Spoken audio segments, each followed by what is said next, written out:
Welcome back to the Grand Prix 24/7 End of Year Awards. Our next award to give out is the Unsung Hero of the Season Award.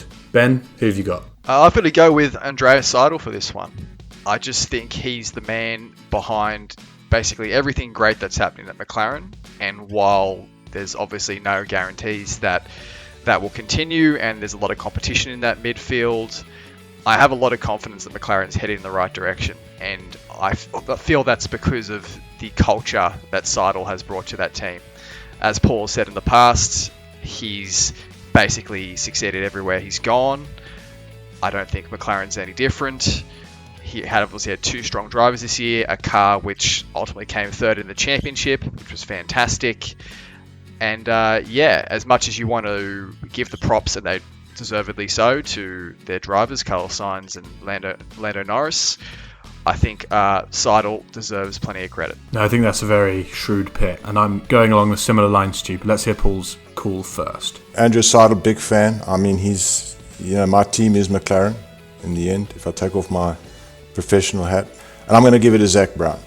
I personally, in my inside lines, did have a go at Zak in the beginning because I didn't know what he was doing. And, obviously he had a plan, and he's really turned that team around. I think he brought Andrew Seidel in, so I think that's very important for you guys to consider when you swing your vote eventually my way.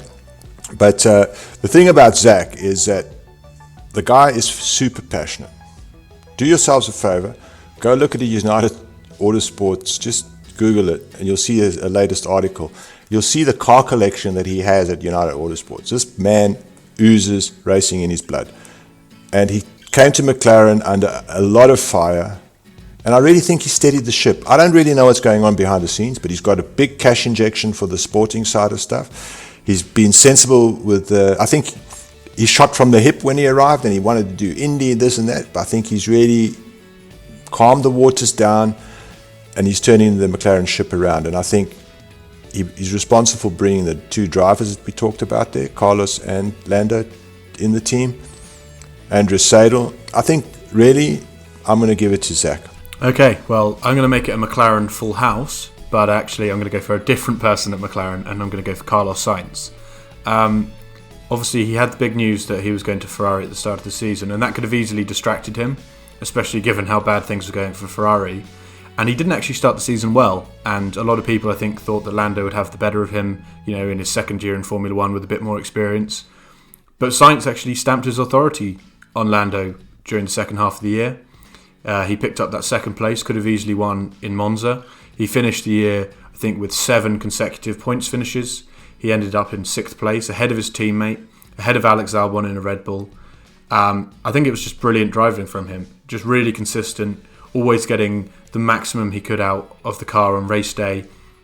And while I think Lando is a talented driver, he's now been beaten pretty heavily by Carlos Sainz 2 years in a row, and now Sainz is going to get his opportunity to go up against Charles Leclerc at Ferrari. So I just think he's kind of gone under the radar this year. He got loads of attention last season because of McLaren's success was such a big shock, and I think now that we're a bit more used to it, we're kind of perhaps not talking about how well he has done enough. He led that team to 3rd in the championship. So yeah, I'm going to go for Carlos Sainz. Okay, like I say, I will go with Zak, because without Zak, Carlos wouldn't be there, and neither would Andres. So I'll stick with mine. Well, I'll tell you what. I think I'll sort of help break the tie here, because as much as I'm a big fan of Andreas and I stand by everything I've said, I can't get behind what Paul said. And Paul made a fantastic point, which is all the sort of financial manoeuvring that Zak Brown has done to not only keep that team afloat during the pandemic, but position it to hopefully return to the front of the grid in the near future. So yeah, I think Zak Brown deserves plenty of credit. Sainz has been very good, but I wouldn't quite call him unsung, simply because, as much as you're right, he didn't start the season too well, Will. He was announced as a Ferrari driver before the season started, so there was a bit of a spotlight on him. Whereas I think the two McLaren management guys weren't completely out of the spotlight, but it's very easy to sort of overlook their achievements. And I want to make sure, at least with, let's say, Zach Brown, we don't do that. I'm happy to go with Zach Brown, to be honest. There are two things that kind of stick out to me. One, the thing Paul said about his passion for racing. You just see the way that he gave Lando a hug after the Austrian Grand Prix, just to show how passionate he is and how happy he was for his driver. But also just the speed at which McLaren has been turned around. You know, they finished third in the Constructors' Championship this season. 2 years ago, they were perhaps the slowest car on the grid. It's just a ridiculously quick turnaround. And they're going to Mercedes next year. They've got this car that they obviously believe in, is reliable and can give them results week after week. So yeah, no kind of arguments here if we have to give it to Zach Brown. So yeah, there we go. Our unsung hero of the season is Zach Brown.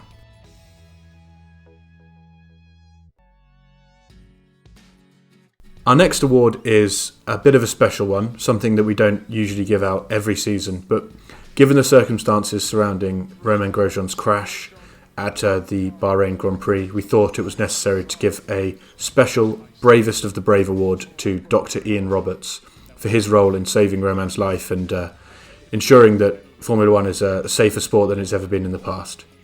What he did that day in Bahrain was incredible, and I think I might have said this in the past, so forgive me if I say this again, but you just think about this guy. He goes to every race, and thankfully most races he has absolutely nothing to do, but that one time he did have something to do. It wasn't just that he did his job, but he, without thinking, straight away put his life at risk, went towards that fire, tried to get Romain out. That is beyond the call of duty. It's an amazing thing. I just take my hat off to him. He definitely deserves this award. Yeah, it was an extraordinary thing that happened, and to be the kind of person that runs towards fire rather than running as far away from it as they possibly can is just an incredible attribute to have, and I'm sure all the drivers feel a little bit safer when they get in the car knowing that you've got someone like him looking out for them. Yeah, absolutely deserving of the prize, but I'd like to also mention that he's part of a team that's has prioritized safety for many, many years now, and we saw him in action. I'd like to think that most people in that position would have probably reacted in that way because that's how they trained. But the proof was in the pudding when he actually went towards the fire and actually grabbed Romain, and Romain actually said, "When I felt his arm, I knew I was alive." I think that is unbelievable. That's gooseflesh-inducing stuff. You've got to think of Alan van der Merwe getting the car there right on time. He could have panicked, whatever. He was also on the scene. The other marshals. I think the whole thing was just a fantastic way of how Formula One safety came to play with a bit of good fortune. And yes, I think the way he just lunged towards the fire the minute he saw Romain's arm, I think that was absolutely the bravest of the brave. Yeah, and I think, to be honest, we should probably give a little bit of credit to Romain himself, because he was incredibly brave in, the thought process that he's talked about that he was going through in that very moment, and the way that he was able to get out of that car. It's just an extraordinary incident where I think anyone involved in that is incredibly brave. And Paul was very correct in bringing up Alan van der Merwe and the two Bahraini marshals, who I know have been honoured since the incident. So there we have it. Our Bravest of the Brave award goes to Dr. Ian Roberts. We felt we had to reference the amazing achievement of the Williams family, who left Formula One this year after 45 years in the sport. Ben, just reflect a little bit on the importance of that family and kind of what they achieved. Yeah, it's very sad, but it's been a remarkable run. That's the first thing I think you have to say, is that as much as the team in recent years has been greatly diminished, the fact that this essentially family-run operation not only ascended to world champion status, but did it 9 times as a constructor, and they were at one point the dominant force. I mean, I wasn't there in the 90s, and Paul can definitely provide more context here, but I feel like, having sort of gone back and read into sort of stuff, people did sort of feel the way about Williams back then that you might have thought about Red Bull or Mercedes at different points, or Ferrari, where they just could do no wrong. And that was a remarkable achievement. And then you think about all the great drivers that have gone through there, and yeah, it's been incredible.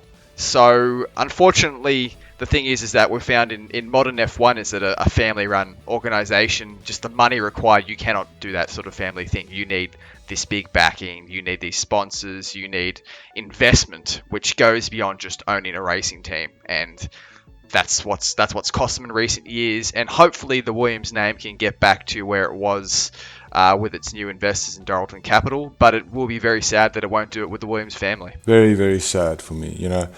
I need to tell you, I started following Formula One in the 70s when Frank was a bit of like, he was, there's no poor guys on the grid now, but it's hard to say. He was a back market guy, and he was, made deals, got a car here, started Izzo Marlboro, was involved with the first Wolf project with Jody, then got out of that, and then he hit it big.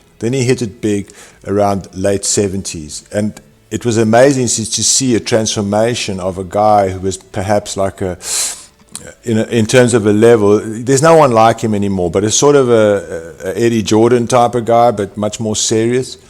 And suddenly he had this operation thanks to Patrick Head coming on board, and they designed this crazy car, which was the forefather to their legacy, basically, the FW series of cars. And suddenly they had a team. They were the first team to bring in Arab sponsorship. And from then on, it was just unbelievable. That team just went from strength to strength with Frank at the helm. It was just a powerhouse of his team. It was like the Mercedes of today. And there's no doubt about it. Every driver wanted to drive for that team. If you look back in history, Senna got his break there. He got a test with the car. So Frank was the business. Frank was the Toto Wolff of the time. He was a dream maker, That is the Frank Williams. And then he had his incredible accident, and that recovery was an incredible journey, but the team survived. You remember, it had Adrian Newey, it had all the big boys, and Senna came there for his last season. And look at the drivers, Nigel Mansell, Keke Rosberg, Alan Jones. Yeah, Alain Prost drove for them, Nelson Piquet, Jacques Villeneuve. It's just absolutely... And I'm just proud to say that I saw that legacy. I wasn't a big Williams fan, but when they turned it up and they brought their A game, they were the most potent force you'd ever seen, really, in Formula One. And their demise has been slow, and it's been sad for me to watch such a great team. I feel emotional when I think about it. I think a fascinating part about the kind of Williams legacy is their relationship they had with drivers throughout the years. Obviously, Paul referenced the fact that they had Patrick Head and Adrian Newey, kind of two of the best engineering and aerodynamic minds in the history of Formula One. But in fact, no driver ever won more than one title with them. And I think that it's while you have these kind of iconic pictures of Nigel Mansell winning the title in 1992, I think it's strange that there's no one kind of driver that's associated with Williams more than anyone else. And in fact, they actually kind of were able to win with a range of different drivers, including the most recent title with Jacques Villeneuve. If someone said to me, "Who's a Williams driver?" my first reaction is going to be, Alan Jones. How's really? that? Yeah, seriously, because Alan Jones and Carlos Reutemann put that team on the map, and Alan Jones won their first title. Seriously, if anyone asked me out of the blue, and that shows you how different you and I, in terms of generationally, we've changed. You know what I mean? How you think. So if you had to say to me, Ferrari driver, I'd go Michael Schumacher.